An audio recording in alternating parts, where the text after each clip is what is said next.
우리 함께 묵상할 말씀은 사무엘하 10장 1절에서 6절입니다.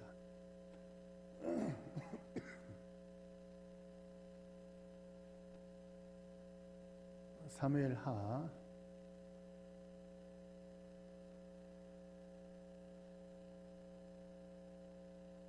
10장 1절에서 6절의 말씀 우리 함께 읽겠습니다. 10장 1절입니다. 그 후에 암몬 자손의 왕이 죽고 그의 아들 하논이 대신하여 왕이 되니 다윗이 이르되 내가 나하스의 아들 하논에게 은총을 베풀되 그의 아버지가 내게 은총을 베푼 것 같이 하리라 하고 다윗이 그의 신하들을 보내 그의 아버지를 조상하라 하니라. 다윗의 신하들이 암몬 자손의 땅에 이르매 암몬 자손의 관리들이 그들의 주 하논에게 말하되 다윗이 조국을 당신에게 보낸 것이 왕의 아버지를 공경함인 줄로 여기시나이까? 다윗이 그의 신하들을 당신에게 보내 이 성을 엿보고 탐지하여 함락시키고자 함이 아니니까 하니 이에 하논이 다윗이 신하들을 잡아 그의 수염 절반을 깎고 그들의 의복의 중동 벌기까지 자르고 돌려보내매 사람들이 이 일을 다윗에게 알리니라. 그 사람들이 크게 부끄러워하므로 왕이 그들을 맞으러 보내 이르기를 너희는 수염이 자라기까지 여리고에서 머물다가 돌아오라 하니라. 암몬 자손들이 자기들이 다윗에게 미움이 된 줄 알고 암몬 자손들이 사람을 보내 벤르옵 아람 사람과 소바 아람 사람의 보병 2만 명과 마아가 왕과 그의 사람 1,000명과 독사람 12,000명을 고용한지라. 아멘. 한번 우리 앞뒤 좌우 옆 사람과 서로 인사하실까요? 사랑합시다. 격려합시다. 전도합시다. 한 번만 더 인사하시죠. 추석 잘 보내셨죠? 네. 살 좀 빼세요.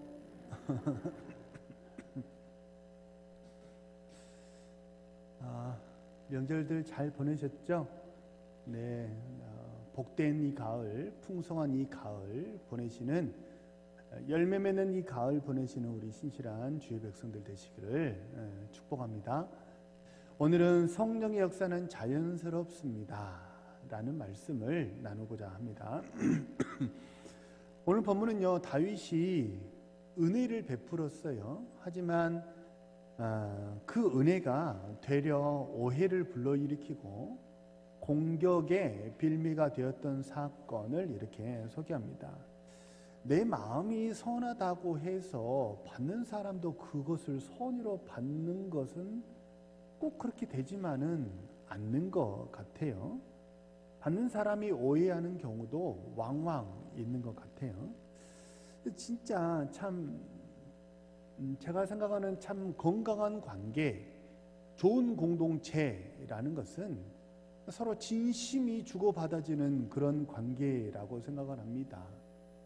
주는 사람도 선의로 주고, 그죠? 뭔가 이렇게 막 위장하고 가식을 하고 그런 것 없이 주는 사람도 선의로 주고 받는 사람도 저 사람이 왜 저런 행동을 하지? 라고 행간을 읽어야 할 필요가 전혀 없이 그냥 선의로 주고 선의로 받을 수 있는 그 관계가 참 복된 관계, 성경적인 참 은혜의 관계 아니겠습니까?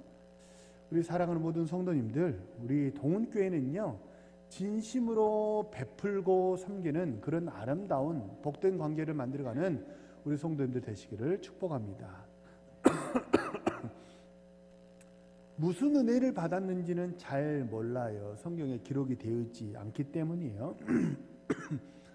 하지만 2절에 따르면요, 다윗은 암몬 왕의 아버지 왕 나하스예요. 아버지 이름은 나하스인데 이 나하스에게 뭔가 은혜를 받았던 것 같아요. 은혜의 내용은 성경에 기록되어 있지 않습니다. 그래서 그 아버지가 소천하시니까 조문객을 보내서 이렇게 위로하려고 이렇게 사람을 보냈어요. 하지만 아들 왕 한우는 이 다윗의 선의를 왜곡했죠. 그래서 이 성을 염탐하고 전쟁을 치러서 이 우리나라를 통째로 집어삼키려고 한다라고 생각을 하고 조문객의 수염을 절반이나 잘라버리고 엉덩이 이 하복의 아랫도리에 엉덩이를 이렇게 동그랗게 잘라가지고 엉덩이가 다 드러나 보이도록 이렇게 모욕을 주어서 쫓아보냈습니다. 우리나라도 옛날 조선시대에는 수염이 잘렸다, 상투가 잘렸다, 이 굉장한 수치로 여기지 않았습니까? 중동 사람들 마찬가지예요. 중동 사람들은 수염을 건들잖아요. 각오해야 됩니다. 죽고 사는 싸움을 해야 될 것을 각오해야 되는 게 수염을 건드리는 거예요. 이게 단지 그냥 단지 뭐 이렇게 옷 하나 찢겼다 이 정도가 아니고 피해 보복을 각오하는 것이 수염을 자르는 거예요. 다윗이 못된 행동을 한 게 아니잖아요. 그냥 이렇게 조문객을 보내려고 했던 것뿐인데 이런 모욕적인 행동을 이제 한운이 한 거예요. 자, 여기서 중요한 것은 다윗의 반응입니다. 만약 우리 성도님들이 다윗이라면 어떻게 하시겠어요? 잠깐 생각해 보세요. 지금 이 상황에서 다윗은요, 이전에 사울에게 쫓겨다니던 그 시절의 다윗이 아닙니다. 지금 사무엘하 10장이잖아요. 사무엘하 5장에서 다윗은 이미 통일 이스라엘의 왕이 되었어요. 12지파를 다 다스리는 왕이 되었어요. 그리고 사무엘하 8장에 와서는요, 주변의 모든 나라를 다 정복했어요. 아람만 건드리지 않은 거예요. 왜냐하면 아버지 한운에게, 그죠? 암몬만 건드리지 않은 거예요. 아버지 나하스에게 은혜를 받았기 때문에 암몬은 건드리지 않고 블레셋, 모압, 아람 이 주변의 모든 나라를 다 평정했어요. 전쟁에서 이겨가지고 완전히 이 모든 나라를 다 제압한 상태가 지금 오늘 10장의 상태입니다. 한마디로 말하면 다윗은 어떤 상태예요? 이 시대의 최고 권력자가 된 거예요. 미국의 대통령이 된 거예요. 근데 조문객을 보냈는데 우리 신하의 수염을 자르고 엉덩 볼기를 옷을 잘라버렸어요. 자, 우리 성도님들 같으면 어떻게 하시겠어요?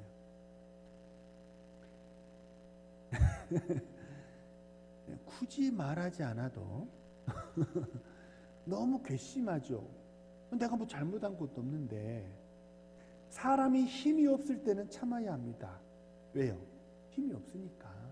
이렇게 뭔가 대항하고 항명해 봐야 오히려 불이익만 더 커질 뿐이기 때문에 힘이 없을 때는 참겠죠. 하지만 지금 10장에서 다윗은 강력한 힘을 가지고 있어요. 주변의 모든 나라를 다 굴복시킬 만큼의 군대를 가지고 있는 강력한 통치자예요. 이 상태라면 그러면 고대 함무라비 법전에도 나오잖아요. 눈에는 눈, 이에는 이. 그러니까 똑같이 이 암몬에 쳐들어가 가지고 암몬 왕의 수염을 자르고 이 왕의 엉덩 볼기를 잘라줘야 돼요. 그래서 내가 누군지를 똑똑히 보여줘야 돼요. 그래야 다시는 오만한 행동을 하지 않겠죠. 비단 암몬에게 뿐만 아니라 이것이 다른 나라에게도 메시지가 되는 거예요. 내가 그렇게 만만해 보이니? 나 그런 사람 아니야. 까불지 마. 이거를 본보기를 보여줘야 이 블레셋 그리고 모압, 아람 이런 나라들, 내가 이미 제압했던 나라들에서 쿠데타가 일어나는 것을 사전에 방지할 수 있는 메시지를 줄 수 있겠죠. 시범 케이스가 되는 거예요. 그런데 다윗은 그렇게 하지 않았어요. 묘합니다. 오늘 본문 5절에 보면요, 그 신하들이 돌아오니까 뭐라고 얘기를 하냐면 수염이 자라기까지 여리고에 머물다가 돌아오라 이렇게 말을 해요. 수염이 자라기까지 지방에 머물다가 다시 온전히 회복하면 다시 수도 서울로 올라와라 라고 지금 얘기를 한 거예요. 이게 무슨 말이에요? 다윗은 분풀이, 화풀이에 초점을 맞추지 않았다는 거예요. 다윗이 초점을 맞춘 건 뭐예요? 화풀이가 아니에요. 뭐예요? 회복이에요. 회복. 치유와 회복에 다윗이 초점을 맞추었다. 하나님이 어떻게 이 상황을 인도하시는지 시간을 가지고 이 상황을 예의주시했다라는 뜻이 5절의 말씀이에요. 그래서 우리가 다 읽지는 않았지만 이 10장 이후로 11장, 12장에 가면요, 계속해서 암몬과의 전쟁이 기록이 되는데 전쟁에서 결국 승리하게 됩니다. 그래서 외부적으로 다윗을 넘보려 했던 외세들을 완전히 제압하는 그런 계기가 되고요. 내부적으로는 어떤 상황이 되냐면, 내부적으로는 통일 이스라엘의 왕이 되었다 하지만 사실 이 군권을 장악하고 있는 요압이라는 장군이 사사건건이 약간 다윗을 만만하게 보고 이렇게 다윗을 넘보려는 그런 아주 독립적인 기질을 가지고 있는 사람이 요압이었어요. 근데 그 요압이 어떻게 되는 줄 아세요? 이 사건을 계기로 내부적으로 완전히 다윗을 중심으로 똘똘 뭉치게 돼요. 요압이 더 이상 다윗에게 대항하지 않아요. 대적하지 않아요. 완전히 다윗의 지배하에 가고 다윗을 위해서 충성하는 사람으로 딱 돌변해 버리는 거예요. 그래서 이 사건을 계기로 하나님의 분풀이 하려고 하지 않고 하나님이 어떻게 인도하시는지를 보자라고 기다렸더니 어떻게 됐어요? 외부적으로는 외세들이 완전히 잠잠하게 되는 계기가 되었고, 내부적으로는 다윗을 넘보는 세력들이 하나로 똘똘똘똘 뭉치는 그런 금상첨화의 계기가 되었다라는 것입니다. 우리는 때로는요, 화가 나면 순간 욱하죠. 욱해가지고 질러버리죠. 욱해서 질러버렸다가 시간이 지나면 내가 왜 그랬지 하고 후회하곤 하지 않습니까? 그런 일 왕왕 있지 않으세요? 그죠? 사랑하는 이간 예배하는 모든 성도님들, 진심으로 축복합니다. 율법으로 살지 마시고 언약으로 사시기를 진심으로 축복합니다. 율법으로 살지 마세요. 율법에는요, 응답이 없어요. 율법에는요, 하나님의 인도하심이 없어요. 돌보심이 없어요. 율법은 생명의 역사가 없어요. 뭐에 있어요? 언약에 있어요. 율법은 오히려 엉키게 합니다. 하지만 언약은요, 반드시 문제를 풀고 거기에 새싹이 돋아나게 하고 열매를 맺게 하는 줄로 믿으시기를 바랍니다. 그러면 율법으로 푸는 것과 언약으로 푸는 것이 어떤 차이가 있느냐? 내 힘으로 풀려고 하면요, 그 율법입니다. 내 완력으로 이 문제를 풀려고 하면 그건 율법이에요. 율법은 완력이에요. 하지만 반대로 관계로 문제를 풀려고 하면 그게 축복의 문을 여는 언약이 되는 줄로 믿으시기를 바랍니다. 자, 구약에서 언약, 약속을 말할 때 꼭 말하는 이 관용어구처럼 등장하는 게 아브라함의 하나님, 이삭의 하나님, 야곱의 하나님이에요. 자, 아브라함의 하나님, 이삭의 하나님, 야곱의 하나님 늘 이렇게 외치면서 언약을 주장하고 기도하거든요. 한번 제가 여쭤볼게요. 아브라함, 이삭, 야곱 이 사람들이 무슨 자기 힘으로 문제를 풀어가지고 믿음의 조상이 되었습니까? 하나하나씩 따져볼까요? 아브라함이 자기 힘으로 아들을 낳았습니까? 이삭이 자기 힘으로 우물을 팠습니까? 야곱이 자기 힘으로 장자권을 얻었습니까? 이 세 사람의 공통점이 뭐냐면요, 자기 힘으로 문제를 풀려고 했을 때는 어떻게 됐어요? 오히려 문제가 풀렸어요? 꼬였어요? 꼬였어요. 아브라함도 하갈을 통해서 이스마엘을 낳았어요. 문제가 풀렸어요? 꼬였어요? 꼬였죠. 야곱도 모태로부터 하나님이 차자가 장자보다 더 큰 자가 되리라고, 큰 자가 작은 자를 섬길 거라고 하나님이 말씀하셨잖아요. 하나님이 약속이 있잖아요. 근데 하나님 그 약속을 기다리지 못하고 어떻게 했어요? 내가 이 양털 옷을 입고 어머니를 통해서 막 별미를 만들어 가지고 가가지고 장자권을 뺏었죠. 하나님이 주셔야 돼요. 내가 뺏는 게 아니라고. 완력으로 뺏고 꾀를 써서 뺏고, 그죠? 이게 아니라고요. 그렇게 했더니 어떻게 돼요? 한 20년 뺑뺑 도망다니는 인생이 되고 말았잖아요. 그죠? 내 힘으로 하려고 하면요 꼬입니다. 하지만 하나님의 언약을 믿고 하나님의 인도하심을 믿고 내가 너의 씨를 통해서 분명히 아들이 태어나게 할 거야, 하나님 말씀하셨잖아요. 그 약속을 믿고 기다려야 돼요.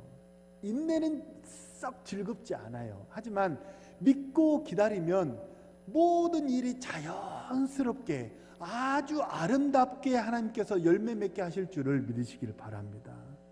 그래서 성경에 아브라함, 이삭, 야곱의 하나님이라는 말의 뜻은 뭐냐면요, 내 힘으로 내 능력으로가 아니라 하나님의 약속이 문제를 풀고 하나님의 약속이 나를 신실하게 선한 길로 인도하실 줄을 믿습니다 라는 말의 뜻이 아브라함, 이삭, 야곱의 하나님이라는 말의 뜻이에요.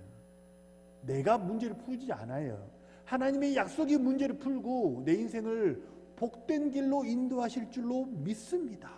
이게 아브라함, 이삭, 야곱의 하나님이라는 말의 뜻이라는 거예요. 이게 언약이에요. 언약.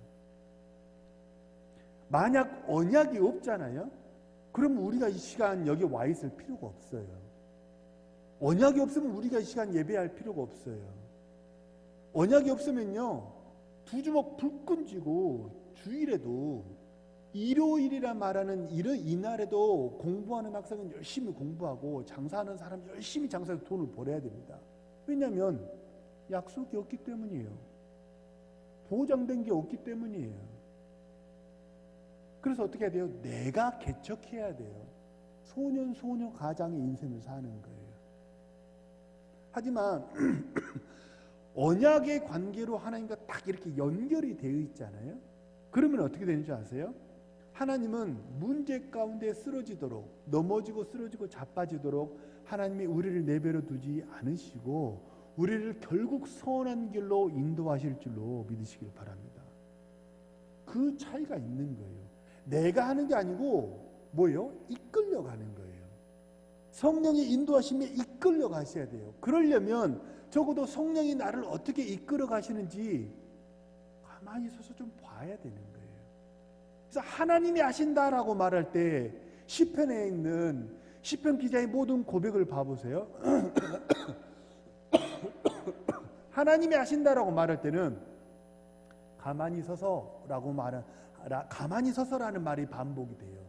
너희는 가만히 서서 여호와께서 행하신 일을 보라. 활을 꺾고 창을 끄르며 수레를 불사르시며 이르시기를 너희는 가만히 있어 내가 여호와됨을 알지어다. 그 여호와가 무슨 뜻이에요? 약속의 하나님이라는 말의 뜻이 여호와예요. 언약이 없고 나는 전지전능한 하나님이에요. 너하고 나하고 남이에요. 그러면 구약에서 뭐라고 나와요? 하나님이라고 나와요. 한번 성경을 자세히 봐보세요. 우리가 지금 성경 읽기 50일 차가 지났잖아요. 300일 성경 읽기 50일 차가 지났는데 봐보세요. 언약이 없는 이방 백성들에게 나는 하나님이라 라고 얘기를 해요. 하지만 언약 백성에게 뭐라고 얘기해요? 나는 여호와라. 그 여호와라는 말의 뜻이 나는 너하고 맹약한 사이다는 거예요. 그리고 그 맹약은 너가 힘이 없을지라도 내가 반드시 이룰 거야. 그게 하나님의 약속의 특징이라는 거예요. 그래서 문제를 내가 하나님보다 앞서지 말아야 돼요. 문제를 해결하려고 내가 완력을 하나님이 이끄시는 것을 보기도 전에 완력을 내가 미리 써서 인간적인 방법을 내가 써가지고 꼼수를 쓰고 그래서 사람을 제압하고 코너에 몰아넣고 옥죄고 또는 권모술수로 사람을 모략하고 이런 거 안 해도 된다는 거예요. 왜요? 하나님이 악한 자는 악한 대로 벌하시고 선한 자는 반드시 하나님 아버지께서 사망의 음침한 골짜기에 있더라도 아버지께서 상을 베푸시고 그 머리에 기름을 바르실 줄로 믿으시기를 바랍니다. 그게 언약이라는 거예요. 한 걸음 더 들어가 볼게요. 언약으로 들어가잖아요. 언약은 관계거든요. 그 관계로 들어가면요, 때로는 내가 충분히 이 사람을 제압할 능력이 있어요. 그러더라도 제압하지 않아요. 때로는 지기도 하는 거예요. 관계 속에서는 항상 이기기만 하지 않습니다. 때로는 지기도 하는 거예요. 자, 아이하고 부모하고 달리기 시합을 합니다. 누가 이길까요? 누가 이길까요? 그 어려운 문제는 아니죠. 아이하고 부모하고 달리기 시합하면 당연히 부모가 이기죠. 하지만 어때요? 항상 부모가 이기시나요? 아니죠. 때로는 져주기도 하죠. 부모와 자녀와의 관계에서 중요한 건 뭐예요? 이겼다는 결과가 중요한 게 아니기 때문이에요. 부모와 자녀와의 관계에서 중요한 것은 이겼다는 결과가 아니라 이기려는 목적이에요. 부모가 자녀를 이긴다면 왜 이겨야 되는가? 그 목적이 중요한 거예요. 진짜 능력은요, 아무 때나 쓰는 게 아니에요. 진짜 힘은요, 아무 때나 쓰는 게 아니에요. 언제요? 그 목적을 달성해야 할 이유가 생겼을 때만 그 힘과 능력을 쓰는 거예요. 자, 부모가 아이와의 경주에서 첫 번째 판은 저어주었습니다. 목적이 뭐예요? 격려하기 위해서요. 너도 열심히 하면 이기는 삶을 살 수 있어. 너도 달리기 잘할 수 있어. 라고 격려하기 위해서 부모가 져주었어요. 져줬더니 아이가 어떻게 해요? 진짜 지가 잘난 줄 알고 진짜 지가 아빠를 이긴 줄 알고 내가 이겼지 아빠는 나한테 졌지 까불까불하면서 아빠를 약올립니다. 가만히 보니까 뭐하게 생겼어요? 착각에 빠지고 교만하게 생겼어요. 자, 두 번째 판을 합니다. 부모가 이겼을까요? 졌을까요? 두 번째 판은 부모가 압도적인 차이로 아이를 이겼습니다. 그러니까 아이가 어떻게 됐을까요? 그냥 방방 뛰던 아이가 코가 석자 나빠졌어요. 왜요? 압도적인 차이로 내가 분명히 이길 거라고 자신만만했는데 압도적인 차이로 졌기 때문이에요. 그래서 코가 석자 나빠졌습니다. 아, 나는 달리기는 안 되는가 봐. 나는 못하나 봐. 패배의식이 싹 이렇게 올라옵니다. 이때쯤 되면 어떻게 해야 돼요? 3세판 해야 돼요. 3세판. 그래서 우리나라 말에 3세판이라는 게 있잖아요.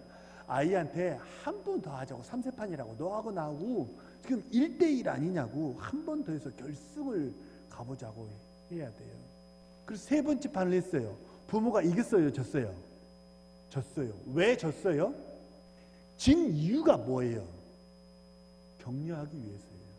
똑같아요.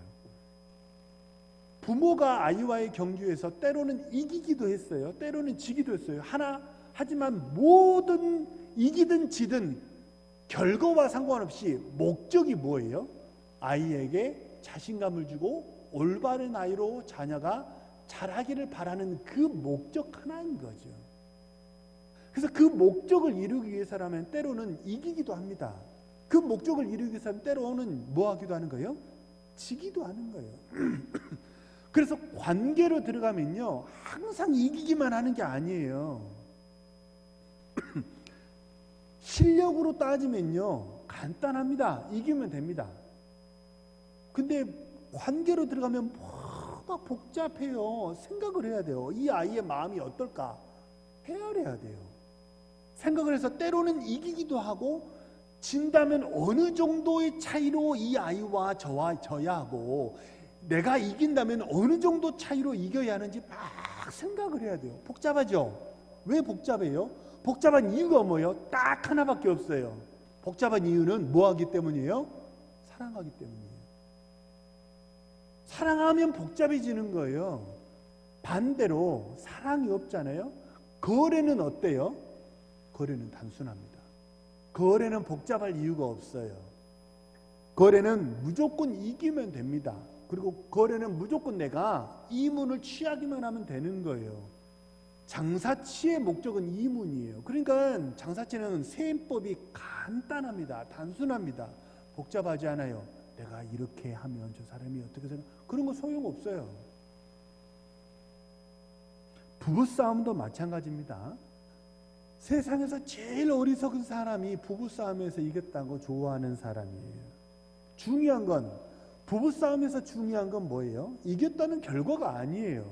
이기려는 목적입니다. 부부싸움에서 이긴다면 결혼의 목적을 이루기 위해서 이겨야 합니다. 결혼의 목적이 뭔가요? 결혼의 서약이 뭐죠? 결혼의 목적이 사랑과 행복이라면요, 항상 이기기만 하는 게 아니에요. 결혼의 서약이 동행이라면 검은 물이 팥불이 될 때까지, 그리고 하나님이 불러서 저 하늘, 저 세상 갈 때까지 당신하고 나하고 동행하는 것이 목적이라면 이기기만 하는 게 아니에요. 그죠? 때로는 지기도 하는 거예요. 이겨도, 이긴다면 이기려는 이겼다는 그 결과가 중요하기 때문이 아니고 목적을 달성하기 위해서요. 사랑과 행복, 동행이라는 목적을 달성하기 위해서 부부싸움에서 이겨야 합니다. 똑같은 이유입니다. 부부싸움에서 지더라도, 졌다면 왜 져야 되는 거예요? 사랑과 행복, 동행, 검은 물이 팥불이 될 때까지 당신과 나하고 같이 행복하게 잘 살아야지. 그 그 목적을 이루기 위해서 뭐 해야 되는 거예요? 져야 되는 거예요.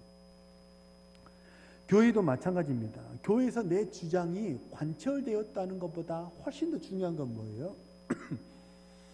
관철하는 목적이에요. 내 주장을 관철시키려는 목적이고, 교회의 본질, 교회의 사명이 훨씬 더 중요합니다. 나는 이겼어요. 분명 교회에서 나는 이겼어요. 근데 교회가 하나 되지 못해요. 분열되었어요. 그러면 이겼지만 뭐가 되는 거예요? 지는 게 되는 거예요. 그건 바보 같은 짓이에요. 교회에서 무조건 이기려고 하는 것처럼 바보 같은 게 없어요. 교회는 하나 되는 게 목적이잖아요. 하나됨이 목적이고, 서로 섬기기 위해서 하나님이 이렇게 모아놓으신 거고, 하나님이 영광 드러내라고 모아놓으신 거잖아요. 근데 나는 이겼어요. 그런데 하나 되지 못해요. 섬기지 못해요. 하나님께 영광이 되지 못해요. 그럼 내가 이기는 게 무슨 소용이 있어요? 나는 이겼어요. 그런데 오히려 하나님의 영광을 가리고 있어요. 교회에 덕이 되지 못해요. 사람들이 나만 보면 이맛살을 찌푸려요. 왜 저렇게 말을 하지? 왜 저렇게 행동을 하지? 이맛살을 찌푸려요. 그러면 나만 좋은 거 아니에요? 내가 좋은 것이 무슨 의미가 있어요? 오히려 지는 것만 못한 것 아니겠습니까? 그래서 교회는 이문을 취하는 단체도 아니고 뭐예요? 교회는 오직 뭐예요? 사랑으로 서로 종노릇하면서 하나님을 닮아가라고 하나님의 백성들을 이곳에 담아 놓으신 줄로 믿으시기를 바랍니다. 아멘? 아멘 하세요. 아멘?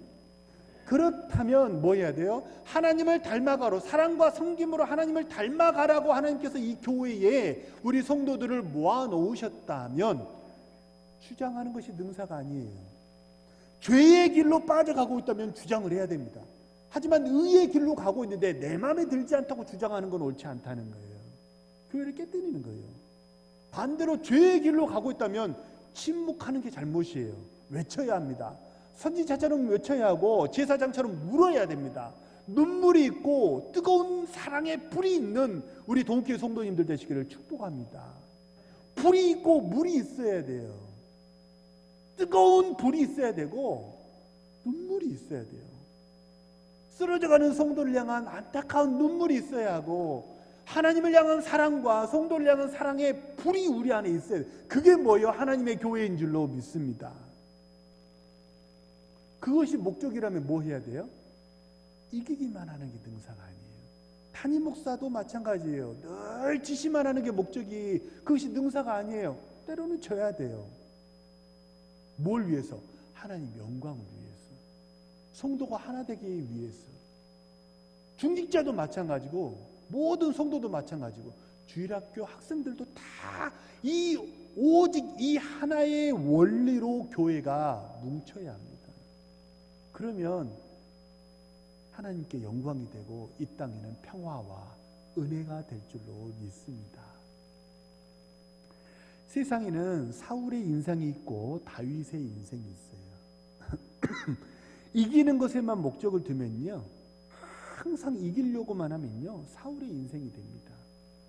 반대로 하나님과의 서약, 결혼 서약이 있듯이 하나님과의 서약이 있지 않습니까? 하나님과의 서약, 하나님과의 동행, 거기에 목적을 두면 그러면 뭐가 돼요? 다윗의 인생이 됩니다. 사울을 생각해 보세요. 사울은요, 항상 모든 일에서 이기고 싶었어요. 심지어 무엇에도 지고 싶지 않았어요. 노랫가락에서도 지는 것을 허용하지 않았어요. 사울은 천천, 다윗은 만만. 졌잖아요. 자존심이 상해서 화딱지가 나서 살 수가 없어요. 사울이 병이 있었단 말이에요. 무슨 병이에요? 화병이에요. 화병. 내가 이기고 싶은데, 내가 우쭐대고 내가 넘버원이 되고 싶은데 내 밑에 있는 저 신하가 자꾸 칭찬을 받는 거예요. 못 견뎌요. 사울은 제사장보다도 넘버원이 되고 싶었어요. 그래서 사울은 뭐 했어요? 제사장 사무엘이, 선지자 사무엘이 오기도 전에 먼저 제사해 버렸잖아요. 제사도 내 마음대로, 이 나라도 내 마음대로, 내 인생도 내 마음대로, 내 신하들도 모두 다 내 말대로 해야 되고 내 발밑에 있어야 돼요. 그래야 직성이 풀리는 사람이 누구예요? 사울이에요. 항상 이기고 싶었어요. 항상 이기려고 했어요. 그래서 어떻게 됐어요? 사울은 지는 인생이 됐어요. 왜요? 엎드려야 할 때 엎드릴 줄 모르고 져야 할 때 지질 않았기 때문이에요. 사람이 어떻게 맨날 이기고만 살아요? 그러지 않습니까? 어떻게 사람이 맨날 이기고만 삽니까? 그죠? 반면 다윗은 어땠습니까? 하나님 앞에 엎드렸죠. 늘 하나님 앞에 엎드렸어요. 선지자의 말씀 앞에 엎드렸어요. 다윗은 명확합니다. 엎드려야 할 때 엎드릴 줄 알았고 져야 할 때 질 줄 알았어요. 내가 죄를 졌어요. 나단 선지자가 와서 네가 그 사람이야 말을 하니까 다윗이 어땠어요? 곧바로 그 자리에서 거꾸로 졌어요. 신하들이, 만조 백관들이 다 보고 있는데 왕이, 지존자인 왕이, 제가 말씀드렸잖아요. 이 당시 다윗은 패권자예요. 패권자. 그 우리아의 아내 밧세바가, 지금 우리가 10장 읽었거든요. 11장에 나와요. 그러니까 다윗이 이 왕이, 이 패권자는 말이에요. 패권자. 근데 만조 백관이 보는 앞에서 다윗이 곧바로 엎드리잖아요. 져야 할 때 질 줄 알았어요. 그래서 다시 다윗은 살아났잖아요. 하나님, 내게서 떠나지 마십시오. 내가 하나님 마음을 아프게 했습니다. 사울은 똑같이 죄를 지어서 사무엘이 지적했어요. 왜 내가 오기도 전에 제사했습니까? 사울의 대답이 뭐였어요? 당신이 늦게 왔잖아요. 핑계를 대고. 그리고 뭐라고 얘기해요? 당신의 마차에, 내 마차에 당신이 같이 타서 나하고 당신하고 사이가 좋다는 것을 백성들 앞에서 좀 보여주십시오. 내 위신 깎이지 않게 해주십시오. 그것이 사울의 요청이었잖아요. 다윗은 자존심이 없어요. 만조 백관이 다 보는데 거꾸로 져버리잖아요. 내가 죄를 지었다고, 내가 하나님 마음을 아프게 했다고. 왜요? 관계니까. 다 거기서 다윗이 중요하게 여겼던 것은 자존심이 아니에요. 뭐예요? 관계예요. 관계. 하나님과의 관계. 이걸 훨씬 중요하게 여겼기 때문에 그 관계를 살릴 수만 있다면 다윗은 때로는 이기기도 하고 때로는 지기도 하는 거예요. 말씀을 정리합니다. 내가 하려는 모든 일에서 다 이기려고만 하면요, 그래 스트레스 받아요. 화병 걸려요. 화병. 애만 닳지 이 일이 제대로 되는 게 없잖아요. 자식도 내 마음대로 안 돼. 남편도 내 마음대로 안 돼. 일도 내 마음대로 안 돼. 이제 나이가 들어서 건강이 예전만큼 좋지 않으면서 내 몸도 내 마음대로 잘 안 돼. 세상에 소원은 많지만 뜻대로 되는 게 몇 가지나 됩니까? 그 모든 거 내가 다 내 완력으로 이기고 제압하려고 하면요, 남는 건 뭐밖에 없어요? 화병밖에 없어요. 스트레스밖에 없어요. 다 하나님께 맡겨드리시기를 간절히 소망합니다. 우리 아까 찬양했잖아요. 내 주여 뜻대로 하소서. 살든지 죽든지 뜻대로 하소서. 하나님의 뜻은 우리를 향한 축복인 줄로 믿으시기를 바랍니다. 내가 애걸복걸하고 안달복달해도 이 일이 되는 게 없어요. 오히려 내가 안달복달하면요, 더 일이 엉킨다니까요. 근데 살든지 죽든지 아버지의 뜻대로 하소서라고 맡기면 오히려 거기에 생명의 성령의 역사가 일어나게 될 줄로 믿으시길 바랍니다. 하나님은 우리 인생을 통전적으로 인도하시는 분이세요. 저는 이 말을 매우 좋아합니다. 저는 이 말을 내 마음속에 품고 살아간 지가 벌써 한 20몇 년 돼요. 하나님은 우리 인생을 통전적으로 인도하세요. 합력해서 선을 이루세요. 지금 이 순간은 슬픈 일이 있어요. 지금 이 순간은 고난도 있어요. 하지만 전체를 놓고 보면요, 항상 우리 인생은 우상향이에요. 왜요? 하나님의 언약이 우리에게 있기 때문에, 하나님의 인도하심이 우리에게 있기 때문에, 하나님의 눈동자가 우리 인생과 함께 하기 때문에 우리 인생은 계속해서 우상향이 될 줄로 믿으시기를 바랍니다. 통전적으로 인도하시는 분이세요. 그래서 이 순간, 오늘 이 하루에 일어난 일에 대해서 일이 일비하면요, 큰 스트레스 받아서 못 살아요. 맡겨버리세요. 내 뜻대로 안 되는 것들 많으시죠? 맡기세요. 기도하세요. 하나님께 기도로 다 맡겨드리시면, 그러면 마치 지금 내가 이 시점에서 보기에는 일이 안 되는 것처럼 보여도 결국 하나님 아버지께서 합력해서 선을 이루시고 물 흐르듯이 모든 일이 자연스럽게 억지로 되지 않고 자연스럽게 모든 일이 다 순탄하게 선하게 이루어질 줄로 믿습니다. 이번 한 주간도 성령 인도하심 속에서 아름다운 인생, 순탄한 인생, 성령 인도받는 인생 살아가시는 우리 신실한 주의 백성 되시기를 주님의 이름으로 축복합니다. 우리 주신 말씀을 놓고 한번 하시면서 통속으로 기도합니다.